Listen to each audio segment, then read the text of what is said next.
Well, let's talk censorship in that capacity. Sure. So many of you probably heard YouTube is now going to remove any new videos alleging Trump lost the election because of fraud. Now, CNET says fraud, but I actually spoke with YouTube and got some clarification. The general idea is YouTube has said starting today, if you claim that Trump lost the election and you have to actually, let me start over. There are 2 criteria you have to meet in order to have your videos deleted. You must first claim that there was widespread fraud. Then you must claim it resulted in Donald Trump losing the election. You can say there's widespread fraud. You can say the election was stolen from Trump. You can't combine these things, which is like the weirdest non-policy. Okay, but did you just do that by explaining it? Yeah, I'm curious now. Technically. No, but okay, they could pull out of the context and then be like, look, he said it. Well, he said those words. That's the thing. I mean, Tim's the guy they want to explain it to people. Yeah. I guess. Really? Well, they called me. And they were like, Google actually called me and said, we want to explain to you what this means. And they're probably hoping that I will then convey, and you're not going to get a guideline strike. So if you say it, they'll just quietly remove the video. On January 21st, they will give you a guideline strike if you claim it. And they're like, we have a long-standing policy on historical elections that you can't claim that fraud changed the results. Therefore, it applies to this election. And I'm like, that makes no sense. How could they have a long-standing policy? They haven't existed that long. Yeah. Or not even that. Like, what am I going to do? Like, Abraham Lincoln didn't really win and like pound the table? Like, what? Yeah. What about the last election when, the establishment was shilling that it was a fraud, and then CNN was always put in the algorithm to be first, no matter what you searched regarding the election, talking about how this was not a legitimate election. It was Russian collusion. Trump was a Russian asset, and all of that was bunk. All of that was a distraction. That was my first question. All of that was crap. I was like, can I still say that the Russians hacked the election and Hillary Clinton only lost because of Russian interference? And they're like, well, no, I don't think so. And I'm like, well, I just searched it on YouTube and there's dozens of mainstream media, outlets saying just that. Yeah, if they take down CNN for violating their policy, it's fair. It's the right thing to do. They did take down a Senate, Rand Paul speaking on the Senate floor. Oh, yeah. Did you know about this? No. Rand Paul, so don't say his name. He mentioned a name that he wasn't supposed to. There's a name that if I say, this live stream will be taken off the air immediately. Okay, so we won't say it. And there's no reason for it. Is there sign language? It's crazy. Rand Paul was talking about this individual. Okay. And YouTube deleted C-SPAN, the video from C-SPAN of Rand Paul on the Senate floor talking about what was going on in our government and why it was relevant. I have no bias. This is the kind of stuff that should be keeping people up at night, and yet nobody that's the whole thing. I mean, we were touched on Assange, but the censorship thing freaks me out. It's a big problem. Maybe if we talk about these 17 states and Trump and they're suing. Maybe if it does end up being Biden as president, then Trump supporters when the fight is not about Trump anymore, then as you describe it, the real left, the populist left, I suppose, and populist right will be mostly in agreement about censorship being bad. I hope so. Look, I mean, I've always said they're trying to keep us apart. That's the whole point of what they're doing. If the populist left and the populist right, or the whites and the blacks that were labor class, and everybody got together and realized that it really is, there's only 2 groups of people, and if you're not in charge, you're in the second group. Okay? It's a big club, and you ain't in it. Exactly. It's the same club they used to beat you over the head with. That's George Carlin's It is, show. and it's true. So like, they don't want that. They love these labels. They love the infighting. They want to have you guys having audience that hates the left. They want the left complaining about Trump and the right, and they just want everybody fighting. But the reality is they're all just feeding their own wallets. That's all this does. But there's a problem with people on the left who make careers off of drama channels targeting the other, and the people on the right who do the same thing. Yeah. So, yeah. I mean, what do you do to get past that? We do this. Like this. I know this is cool. Is it. This is what we do. Like, people say that to me all the time. Like, what do you do for this? I'm like, we're doing it. But look, there's a bunch of we've had several people on the show who are, I guess you call them leftists or whatever, and I mean, many of we had Destiny on. Are you familiar with Destiny? Yeah. He's super woke, and he was adamantly defending critical theory and things like that. And I completely disagree with that. Yeah. I think we had a good conversation. I think a lot of people don't like him because they thought that he was what's the right word? I guess disingenuous? No. Arrogant, kind of like snooty to people. I don't. Like I've You're talking about critical race theory, like the thoughts on that.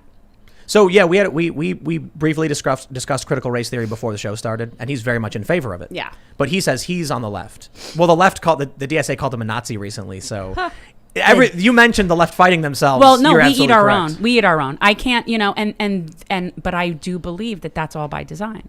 because you're the people that are, say, like your establishment people, your Speaker of the House type people, if you will, not mentioning any names, right? Right. So those people that you call the left, they want us fighting. They love Trump in charge. They like all of that. It serves their corporate donors, and it keeps them from having to do anything. I call it Mick resistance. That's great. And that's what they are. And so they don't like me any more than they like him, because I am an impediment to what they're doing, which is feeding their coffers. Good. I don't want that. There are a lot of people that won't come on this show out of you know what? I'm not going to speculate as to what their opinions are, but I think they're scared. I don't understand that. What's the deal? Like, you're not somebody that I think of as like a real right-wing figure. Like, what is the deal with that? No idea. COVID. You're not that scary. It's mostly COVID. Well, COVID's another story. It's crazy. I'm like one of the lukewarmest people in political commentary. Except for Luke. Well, once you come out supporting Trump, then you get marked. And that's really what it is. That was if you like hadn't 2 months ago. Yeah, but that's the kind of thing that brings attention from the left. I can't speak as to what that was prior to that, but that's what would draw the ire from the woke. There was this individual who made this study, and they're using it today to claim that YouTube is radicalizing people to the far right. It's not true, because it's been debunked numerous times. There is nuance to this argument, but this woman created this report where it was a spider web of all these channels that were like interconnected. Yeah. And then I was right in the middle. That's interesting, right? And it's like, but that's cool. That means you're what I call a bridge. I'm and it was funny because someone actually wrote, I think Media Matters was like smearing me, and they said he was found to be at the center of a massive network of right-wing radicalization. What is it? Yes. What is your mission? What are you radicalizing people to do? Milquetoast centrism. Read the news? Yeah, I don't know. Yeah, I don't know. Well, that's what I always say. Like, so what's your motive? What are you, like, people who, because that's a fear-based comment. You're radicalizing, like, to do what? Like, what are you, I always try to pinpoint people, get them to really say what it is they're scared of, because it's all fear. Okay. So let's assume you are doing that. Okay. To what end? Like, what's the end game for you?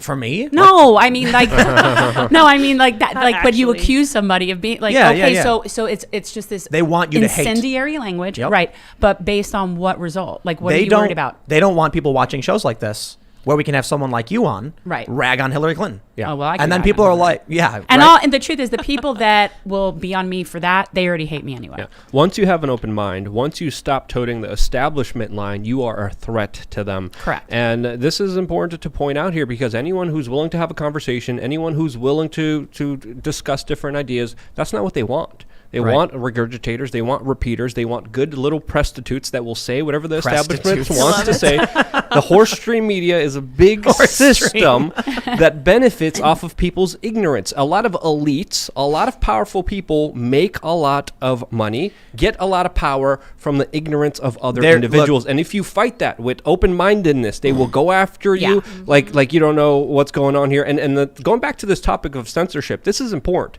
The way to progress a society, the way to move us forward, is through an open and honest dialogue. They are denying that to us on so many different levels. And for them to force this kind of idea and saying, as there's court cases, we don't still know if there was actual fraud or not. We're still finding out through the court proceedings. For them to declare now, we're just going to take you out, is absolutely disingenuous and horrible, and propels the larger, bigger problem that people are pointing out to. And again, it affected me a couple years ago when I noticed my videos were just being deleted. I remember waking up and I'm like, oh, there's 5 videos missing. I don't even know which ones. I wasn't even notified. So frogs boiling. Yeah, we're frogs in a pot. The water temperatures. Yeah. So the reason why they waited till the 8th was to create some kind of cover. Okay, safe harbor. Now we can justify the censorship. And then, come the 14th, they'll probably do some policy increases behind the scenes. And then on January 20th, they're going to start giving guideline strikes if you dare say something may have happened. Do you ever wonder if this has been happening all the way along? Like, we're noticing it more now because it's so, like, controversial. Yeah, I was telling people in 2008, as soon as Google gobbled up YouTube, I'm like, watch out, guys. They're going to suppress free speech. Because this was a power of individuals being able to talk to each other and resolve our problems, resolve our differences, and to understand we're all human and not to be dependent on the system. That's a huge threat against the establishment. And you didn't need to see the writings on the wall to see that a threat against the powerful is something that they're slowly going to make sure doesn't exist. And now they're sucking the holy life out of it as much as they can. What we started seeing is these companies that hire people to run multiple fake accounts to attack and antagonize. And you'll go on Reddit and you'll see the comments, and all they do is have these generic smears against the other. But I'll tell you, I think there are a lot of conservatives that made careers off of attacking the left. Yeah. So it's both ways. It's both right, ways. absolutely. But the left, it's just a matter of they'll call names like, well, you're a Russian troll. But bots. But then wouldn't anything by design be that goes online to cause like to wreak havoc and to like sway opinion be equally as? I mean, it's all the same thing. Like any group could conceivably do that to influence opinion or even have money put behind that opinion. So once you have that kind of influence, to try to police that is sort of ridiculous. You know what really annoyed me recently was Alexandria Ocasio-Cortez released a bunch of shirts and they're expensive. Yes. Really? She has like a you mean like a fashion line? A clothing line, yeah. Like populist left, like, you know, $58, shot Eat the shirts. Rich. And there's, Eat the Rich for $58. But so t-shirts, they're t-shirts as well. like t-shirts and sweaters. Okay. But her response was they're made in America, so they're more expensive. And she got criticized heavily by the right for making shirts that poor people couldn't afford. And well, I'm like, more importantly, where does the money go? I mean, probably to her campaign or something. Well, no, I mean, it could go to a foundation. It could go to her. It could go. Look, and that's really where it would come to me. Like, I'm an end result person. So is she making money and giving it to people that need money? Well, then that's a good thing. Then I really don't care because a AOC sweater is not an essential that every person should be entitled to have. So I don't really care. I just don't think it's worth talking about. No. So like the reason I bring it up is that like why are people and I'm not trying to single out conservatives for criticizing the left because the left does it all the time to the right. There are people who make videos about me because they make money, but they're clearly out of context manipulations because it just generates traffic. And I wonder why so many people, instead of talking about ideas and policy, and look, I got no problem talking about Ocasio-Cortez in terms of the Green New Deal and my disagreements with specific provisions and things like that. But people love to just make drama. You know, this person is ugly and they sold a stupid shirt, and well, that person is a Nazi, and it's money for people.